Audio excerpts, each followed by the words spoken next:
Welcome back to Gems Podcast. I am the founder and host, Miss Genesis Amaris Kemp, and with me today is Cynthia Jones. And here's a bit about Cynthia, y'all. She is a cybersecurity professional who has been working in the industry for 15 years. She is pursuing her passion for helping high achieving women develop their mindsets and work on becoming royalty. Cynthia is the founder of Royalty Mindset Coaching, an organization that high achieving women to get out of their own way and ignite the desire they have within them so they can have and live life with purpose and passion. In this show, our aim is to inspire you. You have everything you need right now to start and aspire. Drawing inspiration from her story, she is able to share with you the steps to success. And today we're going to learn about how to grow your salary or profit margin and how to transition through careers and life because both of those can definitely coincide. So without further ado, please welcome Cynthia Jones to Gems. Hi, how are you? I am doing well, Cynthia. So Good. before we jump into our segment of growing salaries, profit margins, and just overall transition, we're going to get to know you a little bit better so the audience can connect with you. So there are two options. We could break the ice up front or play a rapid fire game that consists of 10 questions. Which would you like? I'll take the questions. Okie dokie. We're playing rapid fire, y'all. Question number 1. If you could have dinner or lunch with any person, living or dead, who would it be? Probably. I have several. But for now, I'm going to go with Oprah. Okay. Question 2. Dream car. Mercedes-Benz GLE 450. Ooh, nice. Question 3. Favorite color? Purple and pink. One pink. Okay. Question 4. You get a all expense trip around the world. Money is no options, obviously, but here's the kicker. You just found out that they're not flying back to your home base for various reasons. Where are you going? Is it more than one destination? Just one. Hawaii. Okay. 5. You have the ability to go back into time to give yourself one piece of advice. What would that be? You are courageous. 6. Favorite quote? If I just posted this the other day, if you're telling yourself or you're hearing yourself say not to paint, by all means paint. Okay. I like the substance behind that. 7. If you could be a fly on the wall and listen to any conversation, whose conversation are you listening to? Warren Buffett. 8.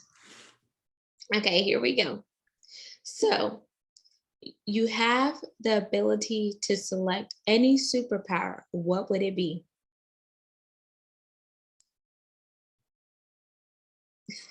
Love unconditionally. Okay. 9. I don't know if that's a superpower, but the Superman is the one superhero that I love, but I think love unconditionally because that's really a superpower. Everyone to love them unconditionally without expectations. Okay. Let's see. So 9. If you could recreate any significant moment in your life, what would it be? Moving to England, the first day I landed there. Oh, okay. And Mhm. then 10, pass or play. So if you play, I ask you one last question. If you pass, you can ask me, the host, a question. So our roles will be reversed. Do you want to pass or play? I'll play. Okie dokie. So, um, I know you're a mother Mhm. of two beautiful kids. Mhm. So, what advice would you give to a new mother or new father? As much as it's hard to do, take all expectations off your children, because when the child becomes in the womb, that's when expectations begin to be placed on the child. I don't think we intentionally do it, but we do. So you start to say, oh, I hope they're smart. They should be beautiful. They should, listen well. They should read. They should get all A's. It just naturally starts to flow. We start to try to mold our child from the time of conception. Meanwhile, God has the perfect blueprint for the child. And so if we can take the expectations that we have off the children and allow them to be the person that they are designed to be, the relationship would be so much better between you, and your daughter or son. Awesome. Thank you for those words of wisdom. So, thank you again for playing Rapid Fire with Genesis. Now, let's segue into our topic, which Mhm. is how to grow your salary or profit margin, coupled with how to transition through careers and life. So, why are these important to you? Because there are things I have accomplished. So in high school, I don't think, well, I know I wasn't voted most likely to succeed. I wasn't like on the dean's list. Was, very average and maybe even forgotten. So as I was going through life, I kept thinking, can I do these things? Can these things happen for me? Can I, have a marriage and children and career and do all these things? And so I kept thinking I could not. But meanwhile, I was doing it and I was able to do it. So I know through preparation and planning and action taking, you can create the career that you are desiring, because when I finished college, undergraduate, I wanted to be a teacher. And then I thought, by the time I finished, I live in Virginia, so they changed the laws in Virginia that you no longer could teach with a bachelor's, you had to have a master's. And I was like, well, I don't want to get a master's. I want to work and get money. So I started working in a retail establishment. It was a grocery store. And when I came in, I was like, well, I don't want to be just the cashier. I want to be district manager. So I started working my way towards that. And I ended up as assistant manager. But then eventually I had my son. And so I was like, well, this career as a store manager, district manager requires a lot of time to the store. And I was like, I would much rather give that time to my family. So I was like, I need to do something else. And I was like, so what could that be? What could that be? That ended up being computers. How did I come to computers? It was only by the spirit of God, the intuition.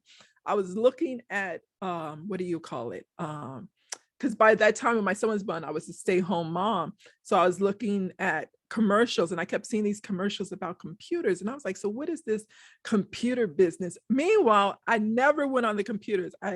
Only thing I had was an email account that I never used. I didn't know anything about computers. That was the furthest thing from my mind.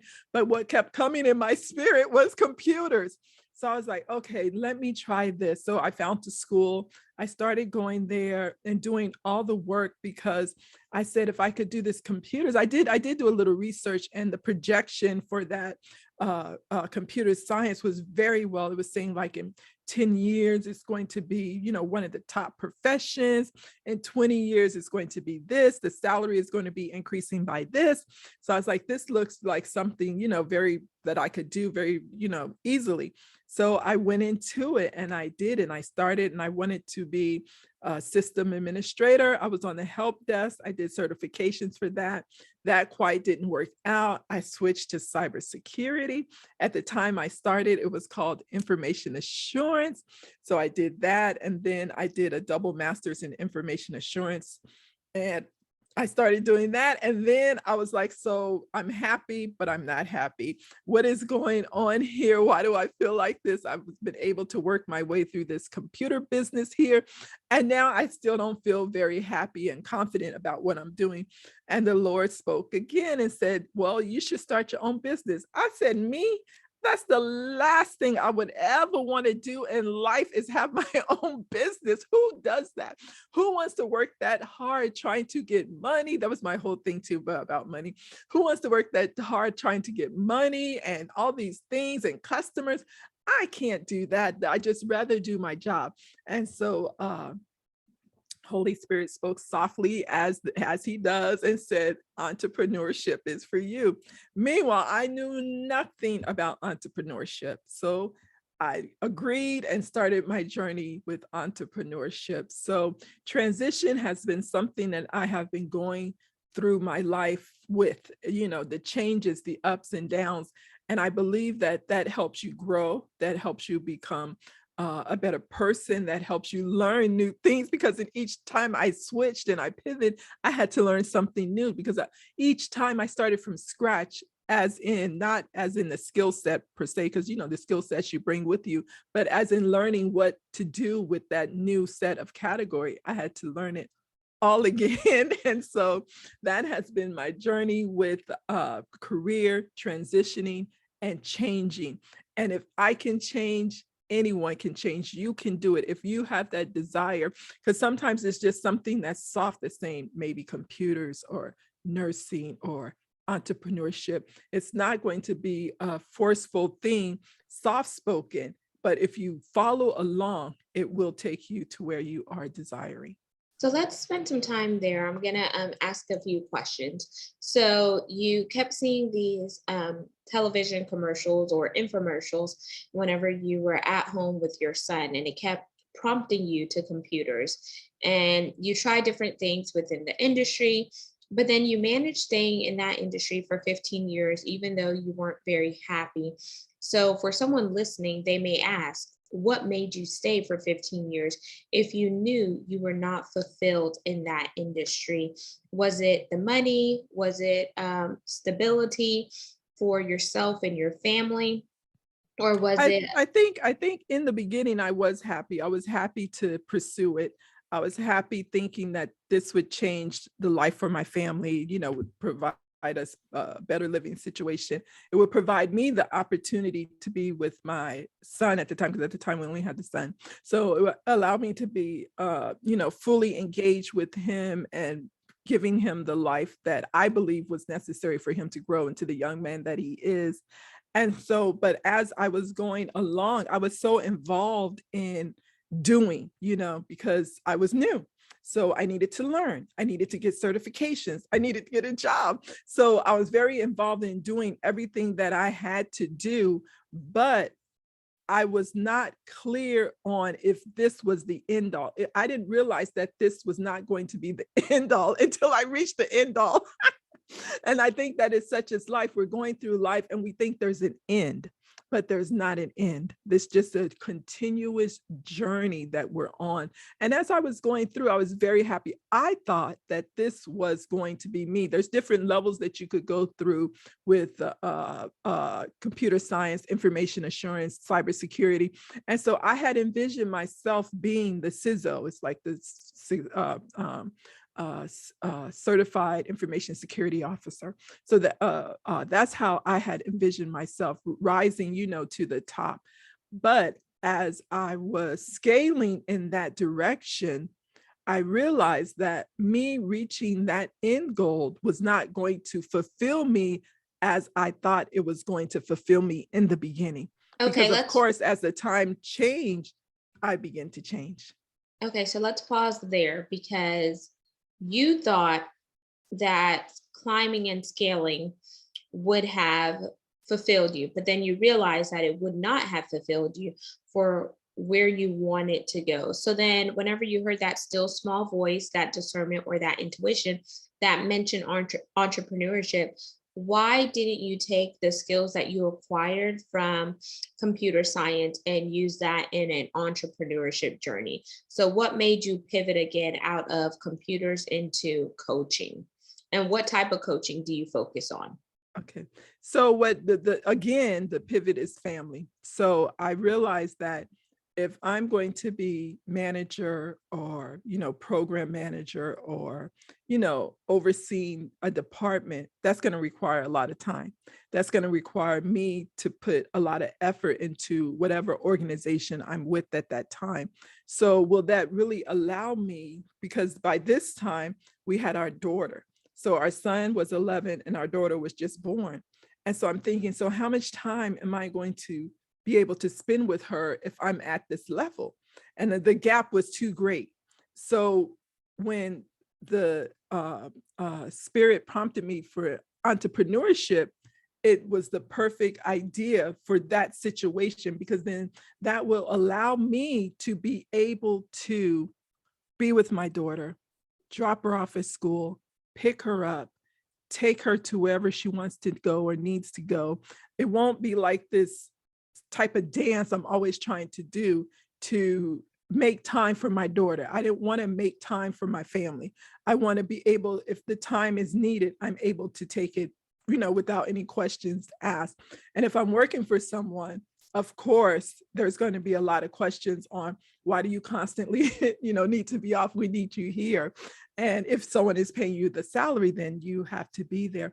But in my own business, I'm able to set the time that I need. So, if I need to record on a certain day, I record on that day. If I have a prior engagement, I can easily schedule myself off and there's no questions asked.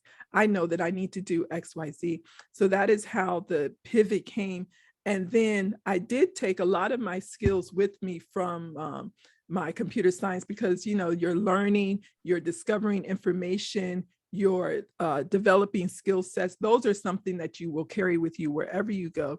And with my coaching, I do personal development, because what I learned is that even though I was going through thinking I'm growing into cybersecurity, what I was actually doing was developing myself. And that's why I was able to rise to where I rose to. And the only way I know that is because I keep like a lot of notes and I like to jot things down, quotes. I like to keep a lot of quotes. And when I look back, even 13 years ago, 14 years ago, the things I was writing, the things I was telling myself was for personal development. At that time, I didn't realize that was what I was doing.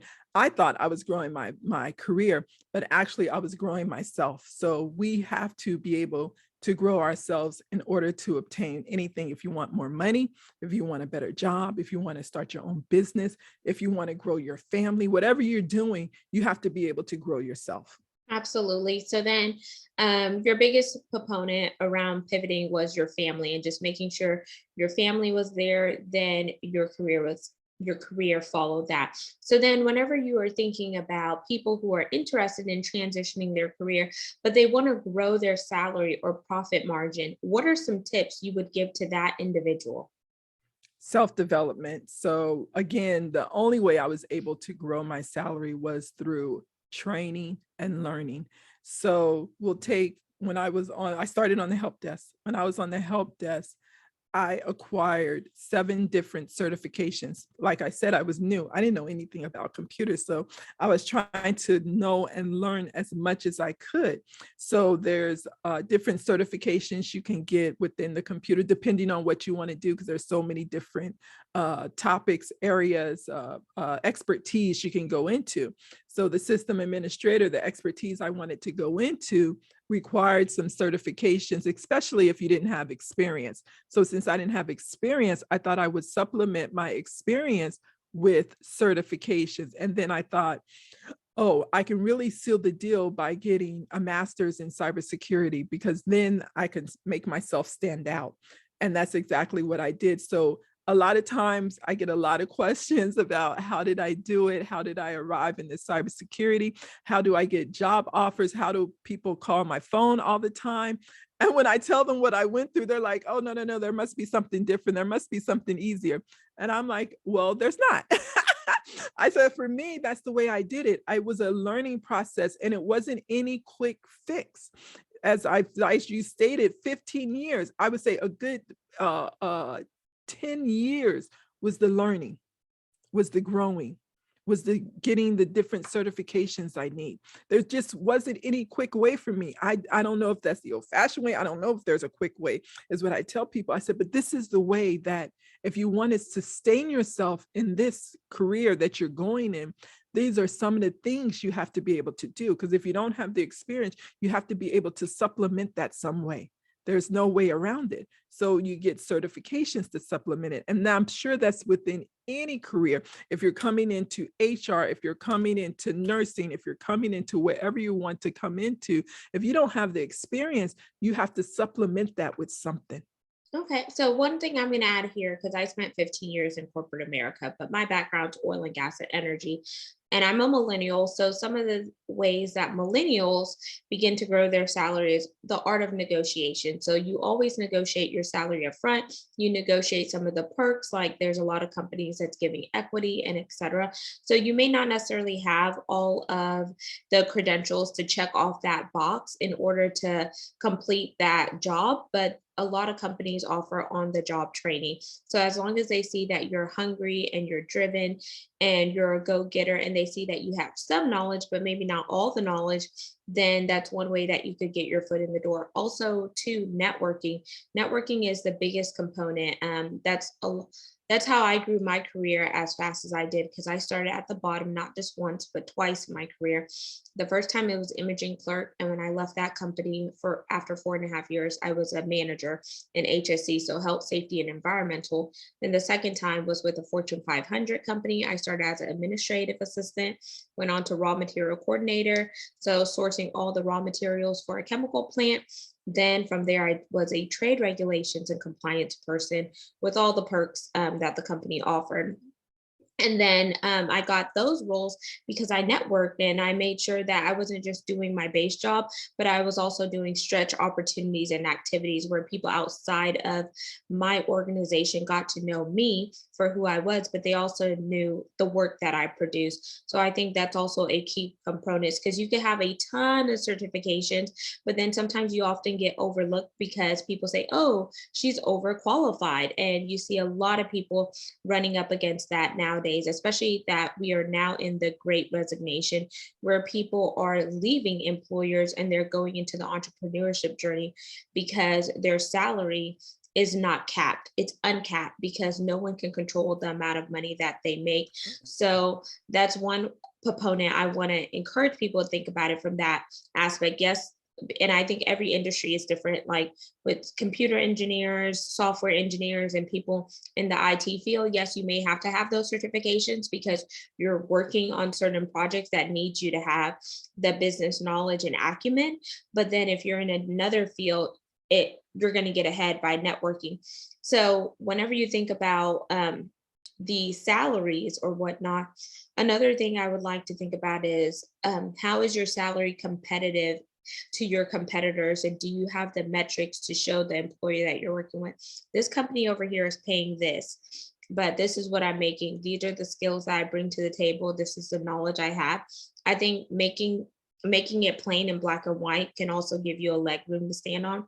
Would you like to add anything to that, Cynthia? No, that was clear. And um, sometimes when you are new, you have to have a way for people to even call you. So all the networking and all the negotiations, if your phone's not ringing, will not bring you what you're looking for. So again, it goes back to that being able to develop yourself, because a lot of times, the networking is good, but relying on people, right? So we have to rely more on God, which is inside of us, to bring us the right people into our lives. That's what I believe. Because for me, it wasn't a lot of networking and things like that. For me, it was personal development. Okay. Yeah. So I can see both ends of the spectrum. Personal development is very key. And I would also say the networking is very key to me as well. Because a lot of my friends got a lot of their good jobs. Some work at Google, some work at Apple, some work at these other incredible companies. And they either got their jobs because they knew someone in a sorority, they knew someone in a fraternity, someone was already working in the company, so they pulled them in, and et cetera. And I've seen that not just for the friends that I know, but I've also seen it from oil and gas, where, for example, oh, you went to UT? Oh, great. I'm gonna Yes. go out to bat for you, because Yeah. they're alumni and there's a common connection there. Yeah. Because I've been in on the other side where I've had the personal development, I had all the check the boxes, but I just didn't get that call. And then once they found out that I knew someone, then I got the call. And I'm like, this is so weird. But then again, I also think that it depends on where you live, what state you're in, what country are you in. Because I'm in Texas, and Texas is a very cliquish sometimes, or especially in oil and gas. They call it the good old boys club because it's male dominated. And I think that you definitely have to be ahead of your game. You have to have all areas and be very well rounded. The personal development, you have to be able to negotiate, you have to be able to network. And sometimes you have to play the game in order to fit in. But while you're playing the game, don't compromise your morals and your values to get Hmm. ahead. Okay. So stay Yeah. true to who you are. Like me, I do believe in Christ, but then I also believe that, faith without works is dead. So you could pray all day long, but if you're not walking it out, and if you're not taking those leap of faith, or if Jesus is Yeah. over there telling you to come and you're not walking on water, Uh, then he's not just gonna lay things out for you like that. yes. Yeah. I So agree. let's as we begin to get ready to wind down, what are some other tips that you would like to leave the audience with whenever it comes to overall growing your salary outside of that career transition and life transition? Because when you Hmm. become a mother, things change. When you Again, become a yeah. wife, things change. Hmm. When you become a widower, things change. There's Hmm. so many different life challenges that we've seen from the pandemic and onward that has changed the way that people think about life and think about what their values are. Yes. What was the question again? So, what are some tips that you would like to give regarding salary, career transition, and just overall life? Because Yeah. I feel like these last few years, a lot of people have woken up and started to see the value that they have and what they bring to the table. Mhm, mhm. Yeah, for salary, I mean, I think you clearly said negotiation is very important, but again, you can't negotiate with what you don't have. So if you're lacking in experience, you're lacking in education, there's not much negotiation that you can do, because the negotiation comes in when you can say, I've done XYZ, I've have XYZ, according to, comparable salaries, this is the going rate, things like that. So then you can begin to negotiate. And another good thing that I use for negotiation is, before I even get on the phone with anyone to discuss my salary, I go ahead and I've done my work and I have a number already in my head. It's because I'm not coming in there, you're going to give me something and then I'm going to try to debate, now is that something good? So I go ahead and I do my research and I have the number that I'm expecting that person to offer me. And since I've started doing that, I get offered my number. So I don't have much of a negotiation to do, because I've predetermined how much you are going to pay me. I know how much it takes for me to pay things I have to pay, to give my children the lifestyle I think they should have, and things like that. So I go ahead and predetermine that. And one time I did had to take a job that was not giving me that amount of money because I was lacking in skills. So then what I did is I went ahead and I took the job. And within 3 months, I learned everything I need to learn to help me move on. And so I had started applying to other jobs. I got another job that was going to give me the salary that I was looking for, but the job that I was at valued my work so much that they increased my salary to match what I was going to leave them for. And on that same job I got another raise because I went to a lead position. So again, I believe that once you begin to determine your worth, then the world will respond with what you are determining you are valuable for. So it starts from within. So I never go into negotiations without knowing how much they are going to pay me. And like I said, I haven't missed it too much. I don't go back and forth too much because that's what I get what I say I'm going to get.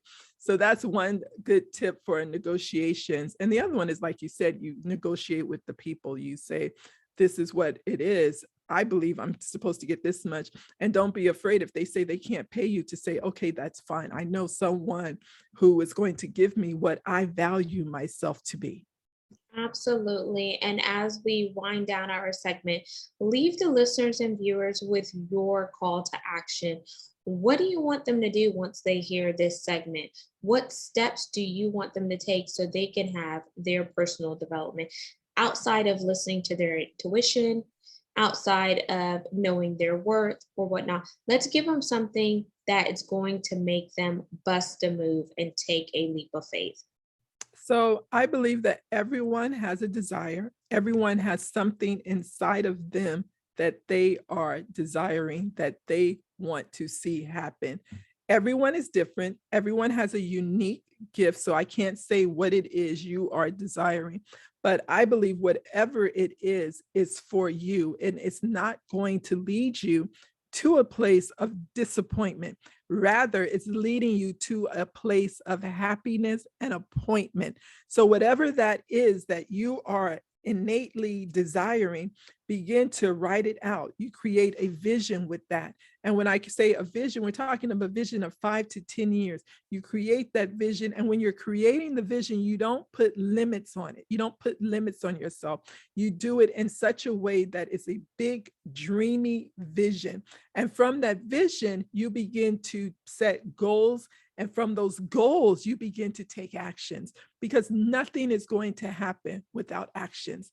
I mean, sometimes when we look at some of these big people, we're thinking, how did they do it? The Jeff Bezos, the Microsoft Bill Gates. When I read their stories, they were very, very ordinary people like you and I in the beginning, but they had this hunger. They had this thing inside of them. Steve Jobs is another one. They had something inside of them telling them that this was going to be great. And by all means, they began to pursue it, but they didn't just pursue it in thought. They pursued it in action. I read where Bill Gates was spending about 80 hours trying to develop this Microsoft a week. He was in college, and aside from college, he would spend additional 80 hours plus trying to develop this Microsoft. No wonder Microsoft is like it is today. Yes, absolutely. And then, Cynthia, those are just all amazing tips. It's mainly just connecting back to who you are at the core. And I like to say mind, body, and spirit. And then once you have that full alignment, then begin to walk it out. And then I will say a quote from Habakkuk 2:2: write the vision and make it plain, because that lets you know that without a vision, there is going to be discord. There's going to be disconnect. So just like you envision that dream car, that dream house, envision what you want your life to be. And what you want your life to be, is that how God wants you to operate? Is that God's plan for you? And how does it make you feel whenever you think about it? Does it make you feel happy, or does it make you feel disgruntled? Because if it makes you feel disgruntled, there's obviously a misalignment there. So really be intentional, use that spirit of discernment, use that intuition, and really gain that alignment. So Cynthia, how can our listeners and viewers connect with you? Share your social media handles and your website. I'm on Instagram at Royalty Mindset Coaching, and my website is Royalty Mindset Coach. Amazing. And there you have it, listeners and viewers of GEMS podcast. You just heard Cynthia Jones. All of her contact information will be in the show notes. Make sure you subscribe and share this segment. We're on 40 plus platforms. You can see all of our videos over on YouTube by typing in at GEMS with Genesis Amaris Kemp. And lastly, but not least, we wouldn't be ranked in the top 3% globally out of 2.8 million podcasts without your continual listenership and support. So, we are looking for brand sponsors. Space is limited, but you can find out more information by heading on over to my website, which is genesisamarisKemp.net, so you can see how your products and services could be heard right here. So, until next time, peace, love, and lots of blessings. Have yourself an amazing day and go take that challenge. Connect with yourself. Whether you need to put your phone away and really spend 30 minutes to an hour mind mapping and listening to that still small voice.